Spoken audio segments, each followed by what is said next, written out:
Hello, and thank you for joining us on Journalist Hangout on Sunday. I'm Ayodele Uzubaku. Today on the program, Delta State government opens 10 IDP camps as flood submerged 19 local government areas of the state. President Buhari seeks constitutional change for women in politics. And later on the show, President Buhari honors incredibly honest Nigerian woman, Josephine Ugu, with National Award after turning in more than 10 billion naira at different times at the airport where she works as a cleaner. I'll be hanging out with Babajide Kolade Otitoju and Dotun Oladipo. So if you're ready, let the hangout start now.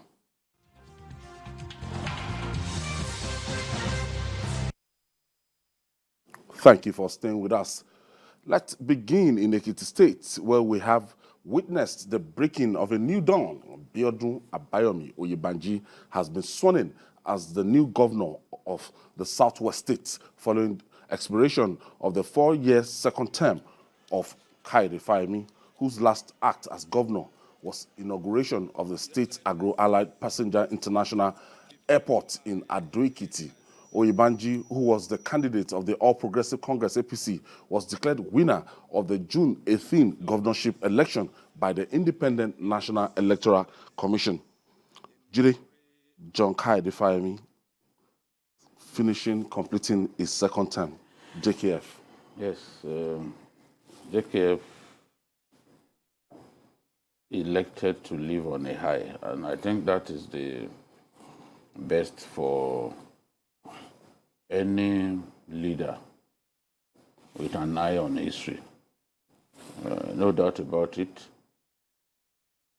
Kayode Fayemi is not just a man with an eye for the spoken word, but he's also a man with an eye for history.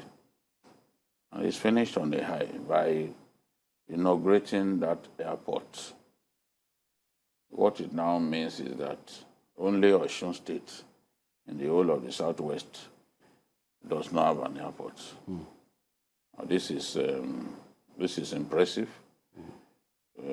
Some years back, you could say, no, an airport is not necessary. Ibadan is just down the road. But given the insecurity that we grapple with, more and more states would like to have airports of their own.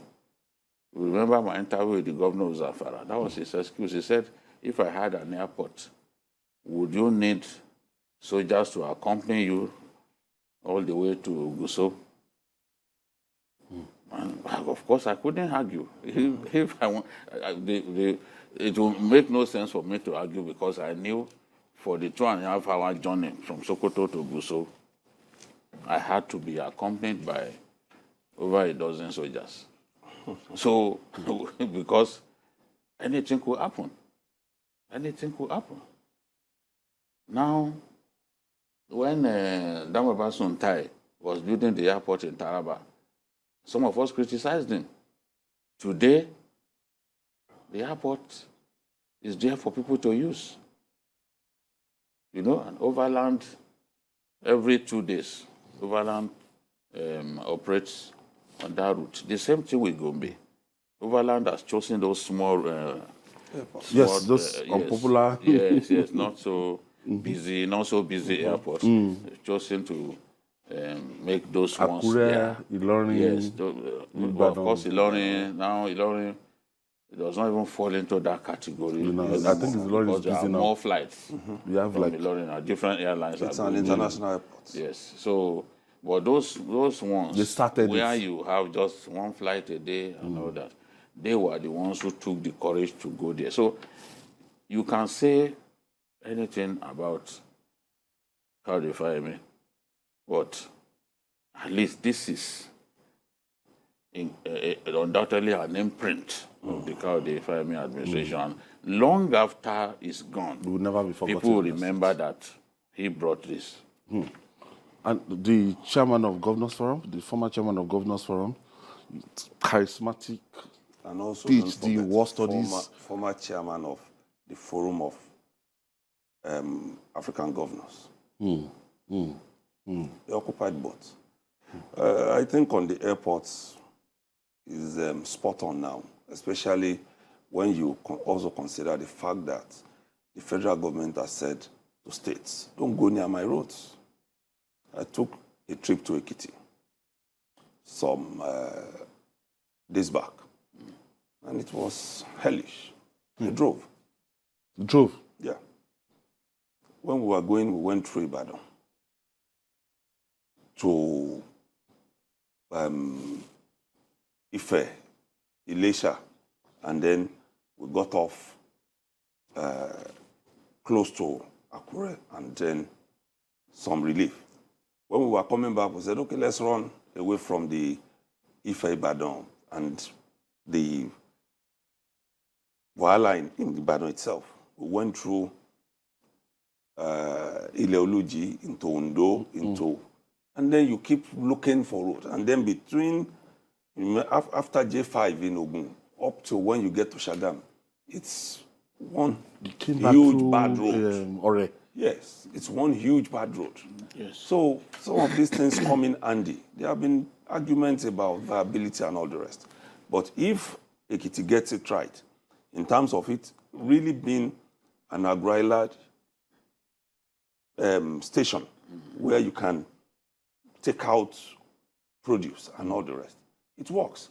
Because I've said it here before. In countries like UK, US, France, you find airports on farms where light aircraft can land. The first flight that landed yesterday. Yes. Take those produce away, and they are fresh. No, let me just remind you, I'm sure you remember that during the Jonathan administration, there was an attempt to build airports in those communities where fresh produce like tomatoes can be exported. From there. They call them agropolis. They wanted, that was, in fact, I attended the event where they announced that, look, this is what we'll do. Ethiopia is an African country that exports flowers. And you know flowers have to be exported fresh. Immediately. No. So from where they are plucking those flowers, there are airports designated for the farmers. And they are very good when it comes to aviation. They will just, yes, but they used to learn from us. Every time they hail Ethiopia, I feel very bad. Very bad, very sad. Ethiopian Airlines used to use our, the current hangar, where you have this, what's the, Arik. Yes. It used to be where they do their C-check. C-check that we are going to Europe to do now. Ethiopia Airlines used to do it here in Lagos. When Nigerian Airways was Nigerian Airways, and Nigerian Airways once donated aircraft to Emirates. Now we're partnering with the same Ethiopian No, airline. Emirates has close to 1,000 aircraft. Investor. Emirates has close to 1,000 aircraft It's now. about leadership, Ayo. as mad, in inverted commas, as Mengistu was, he never touched Ethiopian Airlines.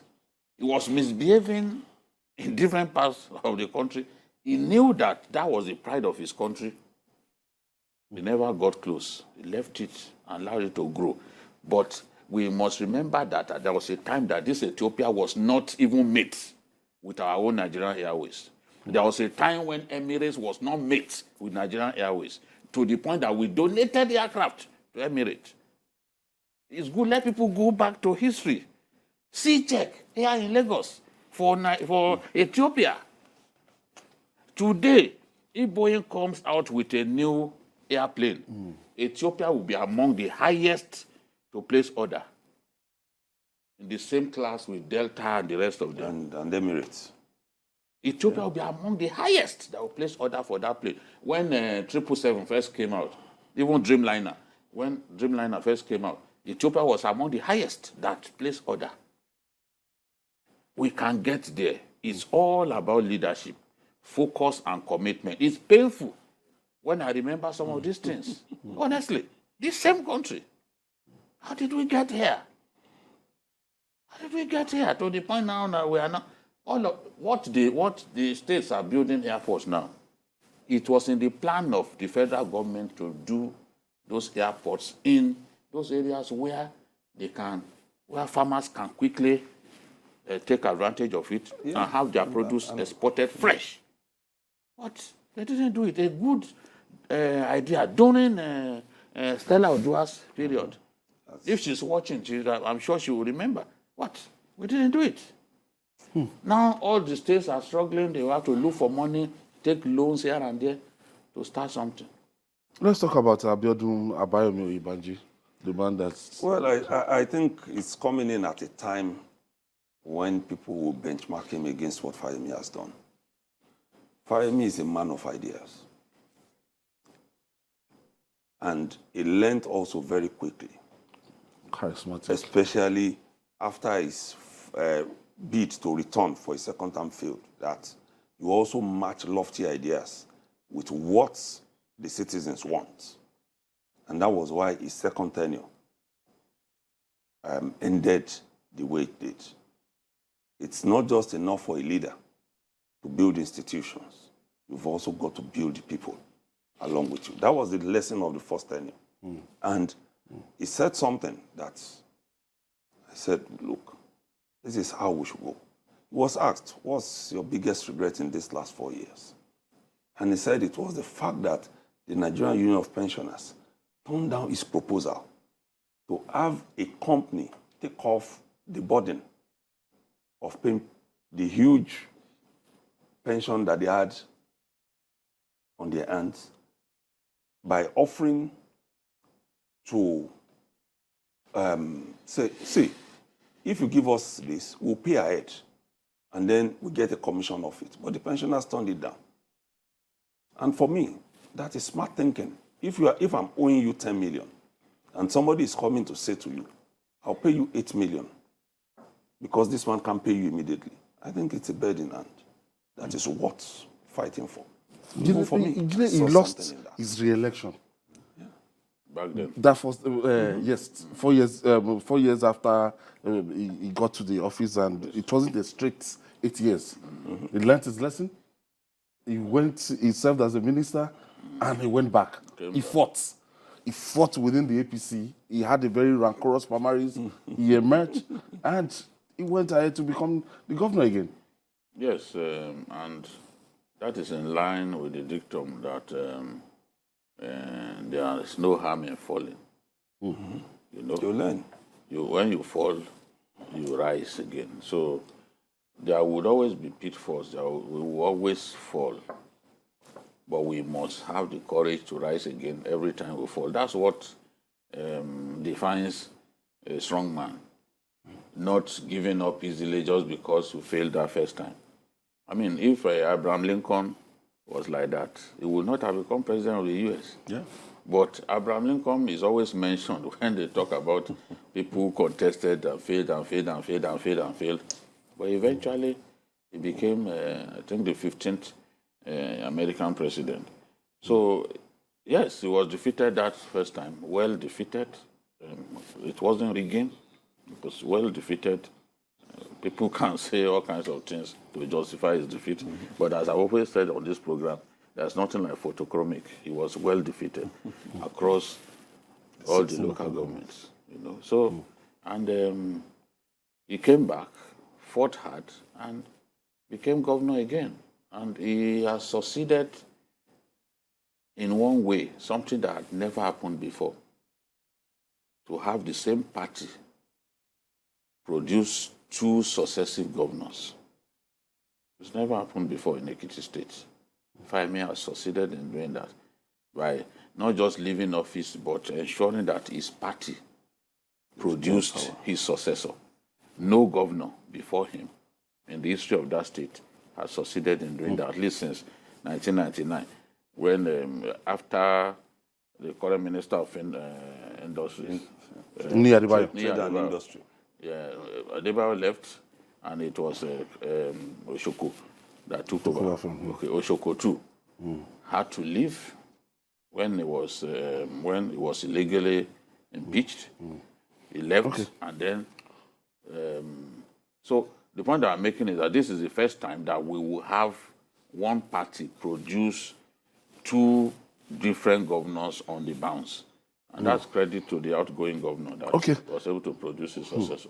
Let me quickly take you to Ado-Ekiti, where the new governor is making his maiden speech. That is Biodun Abayomi Oyebanji, his maiden speech.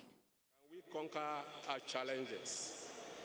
It was in this spirit of oneness that they band together as a united Ekiti Confederacy and emerged victorious against external forces that sought to subjugate us in our own land. In unity of purpose, they fought and contained attempts to dominate us at different epochs in our history. This same spirit of unity has been passed down generations and guided the founding fathers and mothers who built on efforts made since the Second Republic and led the successful struggle for the creation of our own states. This was a struggle led by our revered traditional rulers and prominent citizens, which resulted in Ekiti becoming the only entirely homogeneous state in Nigeria. This day is very humbling one for me. It is hard to believe that the 27-year-old young man who was privileged to serve as the secretary to the Committee for the Creation of Ekiti State is now standing before you as governor. I remember with fondness the aspirations and dreams of the committee. I served as a scribe, documenting our vision for our state. I remember the long, grueling meetings and even longer journeys at odd hours to make presentations before the authorities of the day. I remember my determination then to do my best to play my own part and not disappoint those who had given me the opportunity to be part of a such lofty idea and ideal.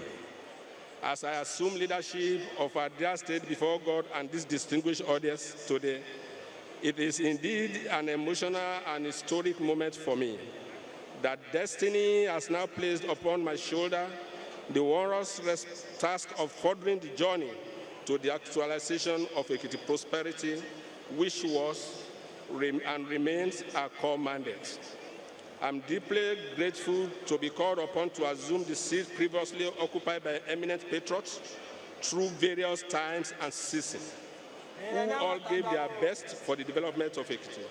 I especially celebrate the first civilian governor, His Excellency Otumba Richard Adeniyi Adebayo, the grandfather of Ekiti progressive family, under whom I started my political career as a public servant. As the first democratically elected governor at the dawn of the Fourth Republic, his tenure remains a reference point for all who have come after him.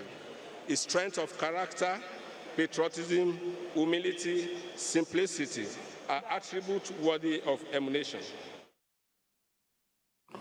Governor Biodun Abayomi Oyebanji, that's going to be the governor of Ekiti State, and after the likes of Niyi Adebayo, Ayo Fayose, Segun Oni, Kayode Fayemi, Ayo Fayose again. Then we have Biodun Abayomi Oyebanji. We wish him the best of luck, and the expectation will be high. Of course. Too much is given. Of course. It's Ekiti is seen as a poor state, not the smallest states in our country, but the potential is there in terms of solid minerals. We just expect that the governor would be creative, be inventive in terms of trying to make the state better than they met it. He must not see Kayode Fayemi's shoes as too big for him to fill. But he has to do a lot more. There's a lot more work to do. You know, driving through the state, you can see that there's a lot of work to do. Our people need to be empowered, and government has to be seen to be doing that. The impact of government must be felt by the ordinary folks. Otherwise, the government will be seen as just there doing nothing. Yeah, I Not think in necessary. addition to that, I would just say he shouldn't embark on any form of fight, especially with his predecessor. Let me just add that. To focus on governance.